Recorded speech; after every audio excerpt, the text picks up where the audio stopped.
Tarde Bahia, seu programa de todas as tardes aqui da tela da Band, do som da rádio Band News FM, do nosso canal do YouTube, o Band News FM Salvador. Ele está no ar nesta sexta-feira, dia 3 de novembro do ano de 2023, depois desse feriado, para alguns feriadão. A gente segue aqui na nossa bancada. Não estranho, não. Lorena não tá diferente, não. É Léo Souza que tá aqui com a gente. Léo, seja muito bem-vindo à bancada. Boa tarde. Obrigado, Vitor. Obrigado você aqui pela companhia, pela audiência. Vamos nessa. Boa tarde, Bahia. Maldade com Maria Lorena. Ninguém confunda, não, por favor. Mas estamos aqui nessa sexta-feira com entrevistado já, né, Vitor? Já entrevistado para falarmos um pouco sobre conjunturas locais, conjunturas internacionais. Ele que já pode receber um crachá da Band do Boa Tarde Bahia. Professor Cláudio André, muito obrigado por ter aceitado mais uma vez o nosso convite. Boa tarde, Victor. É um prazer sempre estar aqui. Uma satisfação enorme com você e com o Léo. Pela primeira vez. Pela primeira vez com o Léo aqui na bancada, né? Porque, assim, se o professor Cláudio André já está uma figura bem rotineira nossa aqui, porque o professor Cláudio André, para quem não conhece, é professor de ciência política, é da Unilab. Unilab, isso, da Unilab. Então, é uma pessoa que bate papo com a gente sobre conjunturas. Coisa vai ser ano que vem, coisa vai ser 2024. Se prepare sua agenda, viu? A gente vai acertar com o Augusto um saláriozinho bacana, vai ser top, viu, professor Cláudio André? Agora, professor, para a gente começar nosso bate-papo, antes da gente ir para o cenário, por exemplo, de Argentina, que lá já tem um segundo turno batendo na porta, vamos ver aqui nosso quintal, nossa casa aqui, Salvador. A gente está vendo essa indefinição. Robinson Almeida se coloca como nome, o PT fez plenária no último final de semana reafirmando isso, o PCdoB com Olívia, Geraldo Júnior não desiste dessa história. O que esperar dessa base governista para 2024, essa candidatura para topar de frente com Bruno Reis, que tem um favoritismo, mas apesar de ser favorito, não quer dizer que vença a eleição em outubro próximo. Não é automático, né? Não é automático.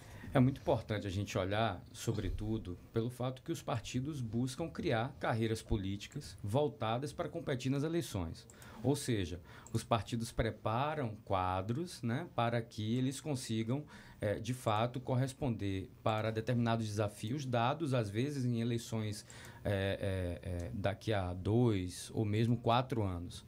O que eu vejo é que a base governista, após aquele período que a gente vai chamar aqui, né, de um pós-Pellegrino, né, o PT colocou a candidatura do ex-deputado federal Nelson Pellegrino várias vezes e ali a gente tinha um padrão de competição estabelecido. Depois disso, o partido não conseguiu estrategicamente pensar quais seriam os quadros a disputar as eleições. E veja que interessante, do ponto de vista do ex-prefeito Assemineto, ele preparou Bruno Reis para ser candidato a prefeito. Né? Bruno Reis foi deputado estadual, depois foi vice-prefeito e, portanto, teve uma carreira política preparada para disputa, para uma eventual disputa municipal. A mesma coisa com o ex-governador Rui Costa. Ele foi preparado, ele foi, né, candidato a deputado federal, se tornou secretário, depois se manteve no governo e essa foi uma escolha deliberada, né? Houve uma racionalidade política.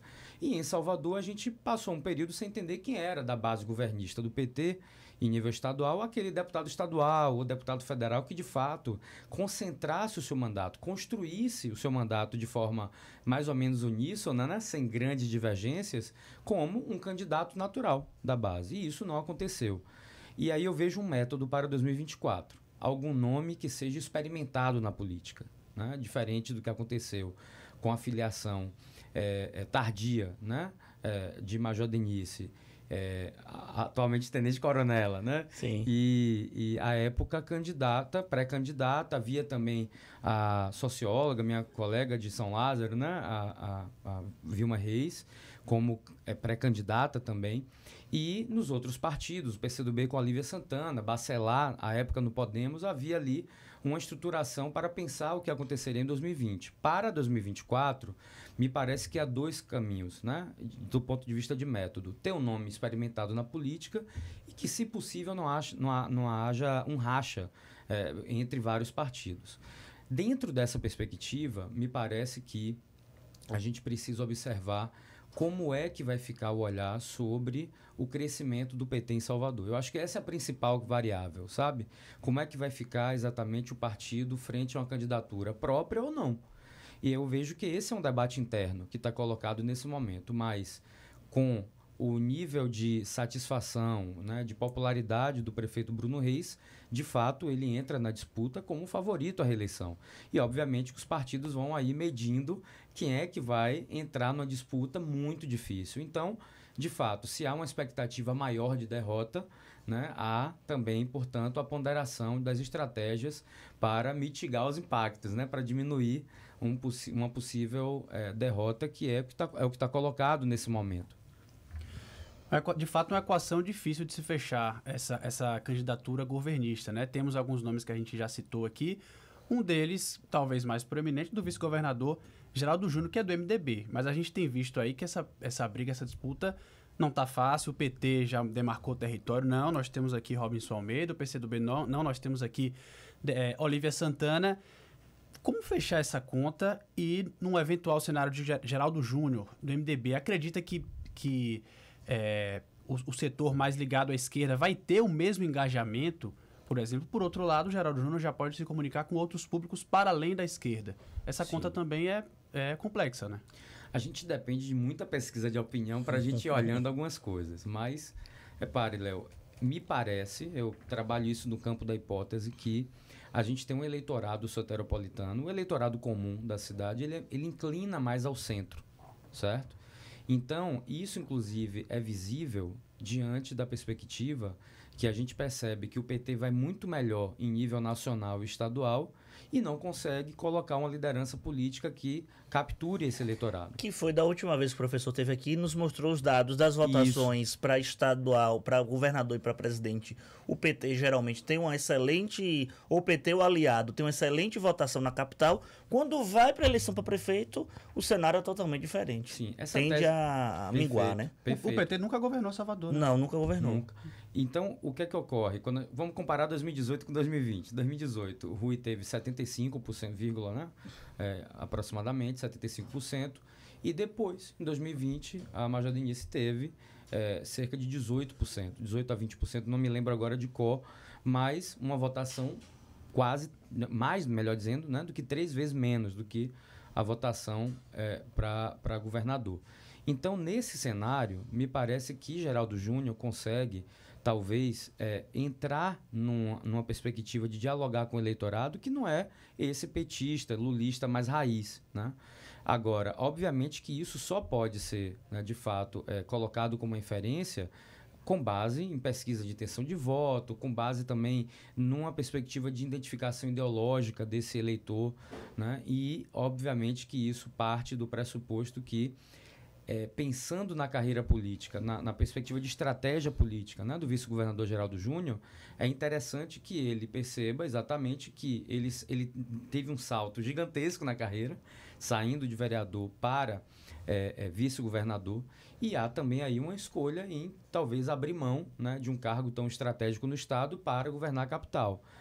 Obviamente que isso, como eu disse, né, na carreira política, o tempo todo os partidos trabalham num mercado futuro de 4 a 8 anos. Então, me parece que tem um dos problemas colocados em Salvador é que a base governista, e sobretudo o PT, não constrói uma eleição diante daquela máxima, daquela derrota vitoriosa, né? Perdeu, mas perdeu muito bem, né? E não há isso.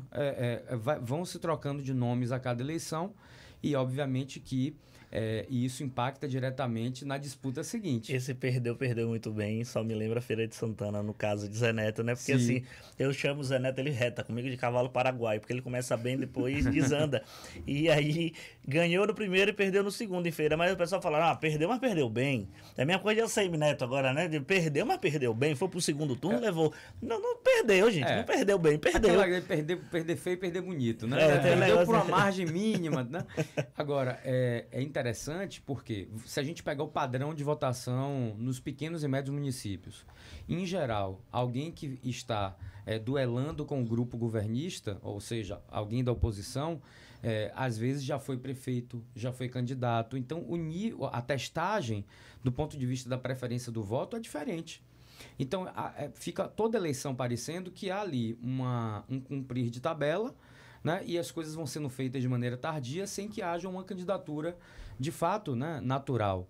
Então, eu vejo que esse é o grande desafio. Como é que a base governista, né, do governador Jerônimo Rodrigues vai olhar para 2024 modulando um padrão de competição para 2028? Agora, do ponto de vista, né, do Palácio de Ondina e da governadoria, o governador teve 35%. Interessa a ele, do ponto de vista pragmático, manter e elevar a sua base eleitoral na capital. Sabe o que eu acho também do governador? A gente que está batendo um papo aqui, você que sintonizou agora, a gente está conversando com o professor Cláudio André, eu e Léo Souza aqui na bancada do Boa Tarde Bahia hoje, nessa sexta-feira. Maria Lorena está de folga hoje, mas segunda ela está aqui com a gente. Eu brinco também o seguinte, é questão de honra para o governador que Marta Rodrigues, vereadora do PT, que é pré-candidata à reeleição, tem uma votação pujante na capital. Muita gente não sabe, mas Marta Rodrigues é irmã do governador Jerônimo Rodrigues. E, por exemplo, ele sepultou qualquer possibilidade de Marta ser candidata em outro cargo, porque legalmente falando ela não pode mais sair da cadeira, a não ser que acho que ela está como a quinta suplente na cadeira da Câmara Federal, a não ser que ela consiga essa cadeira de deputada federal, mas 5 suplentes é muito difícil. Então, assim, ela engessou qualquer possibilidade nos próximos anos de Marta subir. Mas Marta tem que ter uma postura pujante, a mesma coisa. Jerônimo repetir essa votação aí de 35% do seu candidato da sua base, no mínimo, aqui na capital. Sim, sim. E dentro dessa estratégia, obviamente que para o governador, né, Vitor, Léo, a gente tem que pensar que na perspectiva dele, o resultado que foi, né, obtido nas urnas em 2022 não foi tão bacana do ponto de vista dos maiores municípios da Bahia, né? Foi um resultado insatisfatório. Então, obviamente que o radar do PT e do governador passa exatamente pela perspectiva de aumentar o seu eleitorado, até porque a disputa com a Semineto no segundo turno não foi tão distante assim, né? O resultado mostrou que a vitória do governador se deu ali numa margem competitiva, né? Não foi uma margem tão aberta não assim. Perdeu feio, como a gente estava falando agora, não né? Perdeu feio. Então, é necessário que haja uma tática eleitoral, obviamente, que consiga olhar para as grandes cidades e que haja, de fato, uma competição. Sobre Salvador, também tem um ponto que me chama muito a atenção. Que projeto se tem para a cidade? Quando você tem um grupo político que está na oposição, ele também precisa ocupar espaços, diálogos com a sociedade civil. E me parece que o PT, às vezes, fica acanhado nessa perspectiva de pensar o seguinte: eu tenho que ter uma tática aqui que vai ser dialogar com a cidade, propor, criticar, e de forma programática, né? Pensando naquela disputa de ideias, né? de propostas. E a outra é a tática eleitoral. E eu me refiro a isso porque, obviamente, que é necessário entender qual é a diferença de projeto que o partido tem a oferecer para Salvador. E isso vale também para o vice-governador. Eu vejo que ainda há uma dificuldade de se colocar, né? E talvez isso explique a vontade da base aliada do governador Jerônimo em definir logo quem é esse pré-candidato ou pré-candidata, porque, de fato, a gente tem uma situação que é de uma oposição que parece que não está, né, ali em diálogo com a base governista no município. Vitor já deu uma palhinha aí sobre Feira de Santana. Vamos sair um pouquinho de Salvador para falar das outras duas maiores cidades aqui da Bahia depois da capital. Feira e Conquista. Feira a gente pode ter uma nova batalha do Zés aí, né? Zé Neto, Zé Ronaldo. O que é que a gente pode esperar? Uma batalha épica, né? De final de série, né? Porque os dois chegam num momento opostos, né? Zé Ronaldo já com uma grande carreira política ligada à cidade, né? Com vários mandatos como prefeito e dentro de um grupo dominante. Ao mesmo tempo, há um sentimento ali amargo dele não ter sido candidato a vice-governador na chapa de Assemineto e de ter sido candidato a governador na eleição de 2018 e perdido feio, né? Perdeu feio. Jogado aos leões. Meio jogado aos leões. Então, como foi a Alice em 16 aqui em Salvador. Exatamente. Inclusive com a mesma margem. Com a mesma margem, isso. Então agora, né, me parece que ele busca, diante de uma perspectiva muito negativa, né, do atual prefeito, que é Martins, de ser o candidato para buscar ali estabilizar a força do grupo. do ponto de vista de Zé Neto, ele vai para a quarta Acho ou que quinta é a candidatura. Quinta ou é a sexta vez que ele vai tentar um negócio desse. E Eu acho que desde a redemocratização pra cá, acho que só teve uma eleição que o Zé Neto não foi candidato a prefeito de Feira, se eu não me engano. então, assim, tanto do ponto de vista ali de construção política, partidária, como liderança, de fato, é um momento único. Qual é o grande diferencial no cenário? Ele sai da eleição de 2020 com um sentimento também amargo, porque venceu no primeiro turno, perdeu no segundo de virada, mas com uma votação histórica obtida no município. Então, me parece que, a depender das alianças, da tática eleitoral, do pragmatismo, das forças que podem estar unidas em torno do seu nome, ele entra com grande chance de polarizar, em especial porque na ciência política a gente sabe que é quase um padrão, né? Governos muito mal avaliados, eles têm dificuldade de reeleição e de fazer o sucessor, né? Então esse é um cenário, me parece, de uma avaliação negativa crescente, mas também depende das pesquisas, né, de opinião, e isso pode de fato ter ali um embate gigantesco, sendo uma cidade com segundo turno. O caso de Conquista também é interessante porque... Foi a mesma receita de bolo. Ganhou no primeiro e perdeu no segundo, 2020. Mas eles vêm revezando, há uma trindade ali, né? Que vai revezando as candidaturas, né? Guilherme, Zé Raimundo... E Valdenor? Não, Valdenor não. Valdenor deve foi agora, candidata. Né? Não, a primeira vez que eu acho que o Valdenor é candidato. A primeira? Eu acho que é a primeira vez. Só foi para federal. Só para federal. Então, esse grupo político de Conquista me parece que é um cenário também de que vai buscar na rejeição da prefeita, que infelizmente se tornou... foi eleita vice, né? E, infelizmente, pela morte do prefeito Ezen Guzmão, ela assumiu a cadeira e me parece que é um nome que não tem uma vasta passagem na política local. Né? É uma empresária com trânsito na cidade, na sociedade conquistense, mas sem necessariamente ter ali uma carreira política constituída. Então, é um grande teste nas urnas, né, que vai se colocar numa cidade que tem tido um realinhamento eleitoral. Uma cidade que, historicamente, foi um bastião do PT, do ponto de vista nacional e estadual, e na política municipal. O PT governou durante vários mandatos com Guilherme, né, e Zé Raimundo. E me parece que nesse cenário, né, que está colocado, a gente tem visto lá os resultados com um eleitorado que, de fato, tem tido uma inclinação mais à direita. Então, é um grande teste para o PT. Se fosse fazer uma escala, né, eu entendo que as chances em Feira parecem ser maiores do que em Conquista. Mas isso, obviamente, depende de entender essa performance da atual prefeita Sheila Lemos. E só para pincelar, em Feira você tem um terceiro elemento na disputa, que é o Pablo Roberto do PSDB, que pode despontar a ser uma zebra. E em Conquista você também tem um terceiro elemento, que é a vereadora Lúcia Rocha, do MDB, que também sacode a roseira, como a gente costuma dizer, na parte eleitoral. Mas vamos fazer uma análise rápida. A gente está nos nossos minutinhos, assim, os 10 minutos finais do nosso programa aqui na tela da Band. Tem uma eleição mais próxima, segundo turno da Argentina. No próximo dia 19 de novembro, a gente vai ter lá a disputa de Javier Milei contra Sérgio Massa, que Milei, que parecia ser como se fosse uma espécie de ACM Neto lá, que todo mundo dizia que ia ganhar, as pesquisas davam ele apontando, e a única que deu Massa na frente foi a Atlas, que foi a mesma que deu aqui em Salvador. Olha ela aí de novo. Montou um cenário diferente e realmente Massa saiu na frente de Milei na disputa. O que é que mexe na geopolítica da América Latina, principalmente da América do Sul, professor? O que é que impacta e por que a gente tem que acompanhar de perto o que vai acontecer na Argentina nessa eleição, nesse segundo turno? Perfeito, Vitor. A gente tem um cenário continental colocado em torno do crescimento das lideranças de extrema-direita. O caso de Bolsonaro no Brasil, né? Já tivemos outras candidaturas ultraliberais, né? De inclinação autoritária, inclusive, né? Em outros cenários, como na Bolívia. Tivemos agora um cenário de violência política extrema lá no Equador, né? Com a morte de um dos candidatos. Então, é interessante perceber que, no caso, importante destacar a vitória de um neoliberal também no Uruguai, né? Na eleição passada. Então, a gente tem um cenário posto de crescimento da extrema-direita no mundo afora.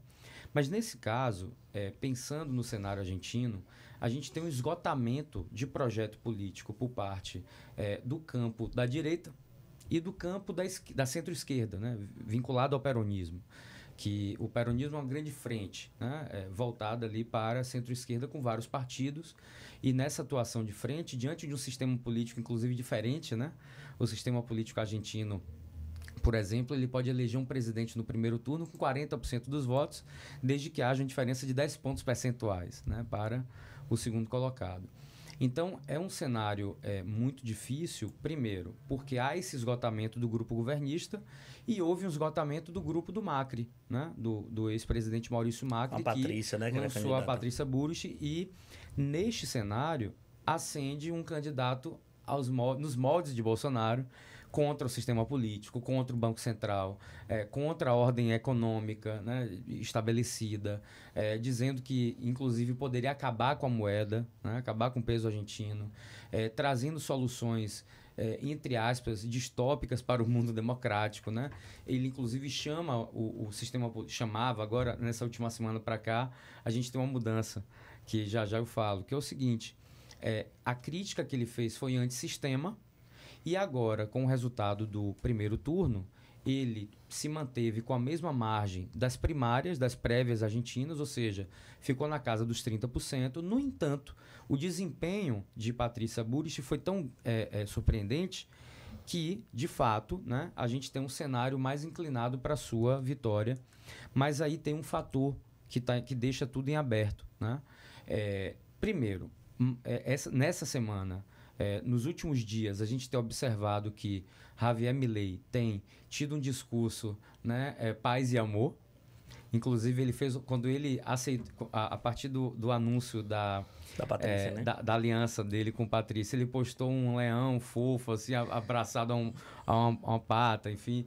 Então, aquilo ali já demonstrou, né, que ele vai encarar uma estratégia eleitoral. Não, e as condições de Patrícia eram... continuar com a proibição da venda de armas, não fechar, não parar a relação que tem com o Brasil. E a gente estava até brincando mais cedo na redação, falando assim, Milei vai ter que nascer de novo, porque é tudo que ele pega ao contrário, né? Aquela máxima de caminhar para o centro, né? Isso. E, obviamente, com o apoio, né, da força de Macri, do partido de Macri, embora, e aí vem o fator surpresa dessa eleição. Há uma inclinação muito forte da esquerda argentina em torno do nacionalismo. O peronismo é nacionalista. Então, esse fator de proteção nacional, de defesa patriótica, obviamente que mobiliza os eleitores de centro. Então, o grande desafio para a gente perceber nos próximos dias é em que medida as pesquisas tendem a apontar a transferência de votos, né, da terceira colocada, né, para o Javier Milei. Esse é o grande desafio. E, obviamente, que a estratégia de Sérgio Massa tem sido mostrar o perigo nacional que o Javier Milei representa, né? De quebra de acordos, de isolamento político, isolamento geopolítico em relação à ONU, em relação ao próprio Mercosul. O que quase aconteceu com o Brasil, né? Isso, exatamente. Ele segue uma linha bolsonarista, mas ali, obviamente, que é adaptada ao nacionalismo argentino e a determinadas pautas que, nesse momento, são muito mais sensíveis, porque apesar da crise político-institucional de 2018, né, a gente tinha tido impeachment, a prisão de Lula, que liderava as pesquisas. O caso da Argentina é de uma crise econômica quase que com um sentimento infinito, né? Então, você tem décadas de crise econômica que afeta a classe média urbana. A gente... olha para os anos 2000 e vê o empobrecimento de uma classe média, né? A gente sabe que o mais difícil é o rico ficar pobre, mas uma classe média perder renda e, de fato, entrar na pobreza, isso é muito doloroso do ponto de vista intersubjetivo. Então, esse é o grande desafio. Como é que a cabeça do eleitorado argentino vai, nesse momento, funcionar diante de um sentimento que pende, né, para o patriotismo, para o nacionalismo, mas obviamente que há também colocado em questão alguém que ofereça um discurso de mudança, de ruptura, né? Um discurso mais distópico do ponto de vista de apresentar, mesmo que retoricamente, uma solução para o país. Vamos acompanhar. Estamos chegando à reta final aqui do nosso programa, mas dá tempo da gente fazer uma pequena pílula, professor, de outro assunto da política internacional também, a guerra entre Israel e o Hamas, O que é que a gente pode pincelar também? A atuação do Brasil, tem tido uma atuação até de protagonismo, né? Inclusive, o que é que a gente pode pincelar? O que é que afeta também o cenário político local e a geopolítica também? Léo, essa é uma questão muito sensível, né? Dói quando a gente racionaliza e bota o coração, vê crianças palestinas, crianças israelenses. É um cenário muito difícil, esgarçado. A posição do Brasil, ela é altiva, né? Ela dialoga com os dois lados. Essa posição, ela está dada na política externa brasileira há bastante tempo. Veja que o Brasil apresentou uma estratégia, por exemplo, de não radicalizar a condenação do Hamas, exatamente para abrir um diálogo ali com o grupo e, obviamente, com outros países do mundo árabe, ao mesmo tempo que reconhece o Estado israelense. Em nenhum momento o Brasil diverge dessa posição e isso se aproxima da posição internacional de grandes players do mundo. A necessidade de ter um Estado palestino. Ponto. E isso não quer dizer que vai haver a eliminação do Estado, né, de Israel. Então, a posição do Brasil ela é interessante. Tivemos, nesse momento, um protagonismo ainda maior, porque na presidência rotatória do Conselho de Segurança, o Brasil ocupa esse espaço e já deve estar saindo nas próximas semanas, né? E, nesse momento, eu vejo que o Brasil deve continuar no diálogo pelo cessar-fogo. Eu vejo que a posição do Brasil deve ser, obviamente, do resguardo humanitário dentro da faixa de Gaza. E essa é uma posição mais interessante, que não quer dizer em nenhum momento esgarçar as relações com Israel, com a OTAN e com os Estados Unidos. Agora, do ponto de vista do que a gente tem percebido, é uma catástrofe, sabe? A gente tem, por uma questão sociodemográfica, uma população de menor idade dentro da faixa de Gaza. Então, esses bombardeios, né, que têm sido consecutivos, Hamas continua bombardeando Tel Aviv, continua mandando mísseis, mas obviamente que o sistema de defesa israelense faz com que a gente não tenha uma catástrofe, né, terrorista dentro do Estado israelense. No entanto, a força contrária, né, a força inversa de Israel contra a faixa de Gaza é enorme e os bombardeios vão se seguindo dentro de uma catástrofe que envolve, inclusive, a diminuição da passagem, né, dos caminhões com mantimentos e com recursos para conseguir, de fato, resguardar a vida. Então, é um cenário muito difícil, mas vejo que o Brasil é uma força muito importante para, dentro do Conselho de Segurança da ONU, conseguir fazer força pelo diálogo e pelo cessar-fogo. Professor, muito obrigado por aceitar nosso convite e espero que aceite os próximos também, que vai ter 2024 aí. Obrigado. Sempre colocando na agenda. É sempre a satisfação de estar aqui com vocês. Pois é, a gente vai encerrando o nosso Boa Tarde Bahia aqui na tela da Band. A gente continua na Rádio Band News FM. Meu amigo aqui, ó, Léo Souza. Eu já vou me dar um sextou a partir de agora. Léo Souza toca o nosso barquinho aí até 3 da tarde, atualizando você das notícias factuais. Forte abraço. Vamos juntos na rádio. Pequeno intervalo, daqui a pouco a gente continua a nossa rádio. Boa sexta-feira e bom final de semana, né? Bom final de semana. Segunda-feira, 2 da tarde, estaremos aqui firmes e fortes. Forte abraço. Tchau, tchau.